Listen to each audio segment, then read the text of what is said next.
হে হোসাইন নবীজির আওলাদ সালাম জানাই মোরা আর ইমানে আওয়াজে সালাম জানাই মোরা তোমায়। মুহররমের 10 তারিখ ইমাম আলী মাকাম হুসাইন নিজের কলিজার টুকরা সন্তান, নিজের কলিজার টুকরা বাতিজা, নিজের কলিজার টুকরা পরিবার পরিজন যারা, তাদেরকে সেজে গুজে আপনার যুদ্ধের পোশাক পরায়া হুসাইন রাদিয়াল্লাহু তাআলা জানতেন এখনই তারা শাহাদতের পেয়ালা পান করবে। এরপরেও তিনি জানার পরেও আল্লাহর রাস্তায় নিজের সন্তানদেরকে সাজিয়া সাজিয়া তিনি কারবালার ময়দানে পাঠিয়েছেন। জোরে বলেন সুবহানাল্লাহ। আর একটু জোরে বলুন সুবহানাল্লাহ। সেদিন 10ই জিলহজ দেখেছিল আকাশ বাতাস, আর সেই দিন ইব্রাহিম আলাইহিস সালাম রাজি হয়েছিলেন সন্তানকে কোরবানি দিবেন, তার পরিবর্তে আল্লাহ দুব্বা বসাই দিলেন। আর এইদিকে হুসাইন রাদিয়াল্লাহু তাআলা তিনিও জানেন যে আজকে শেষ, আমার পরিবার পরিজন সন্তানেরা তাদের গর্দানের উপর তরবারি চলবে।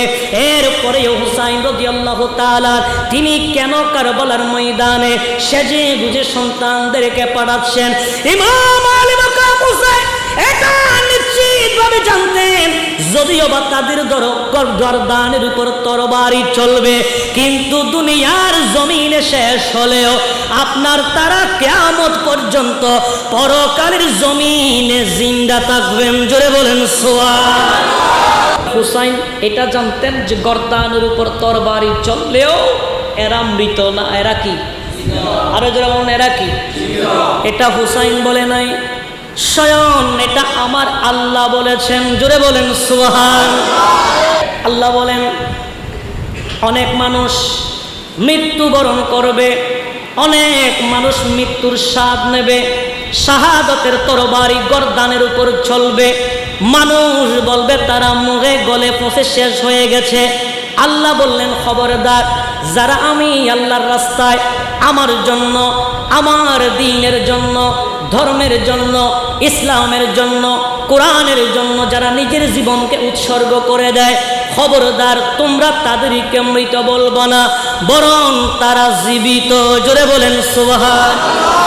আল্লাহ রাব্বুল আলামিন বলেন সূরাতুল বাকারা 154 নম্বর আয়াতে কারীমা, আল্লাহ রাব্বুল আলামিন বলেন ওয়ালা তাকুলু লিমান ইউকতালু ফি সাবিলিল্লাহি আমওয়াত বাল আহইয়াউ ওয়ালাকিন লা তাশউরুন।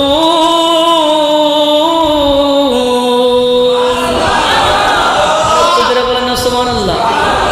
বলেছেন কে? আরো জোরে বলেন না, কে বলেছেন?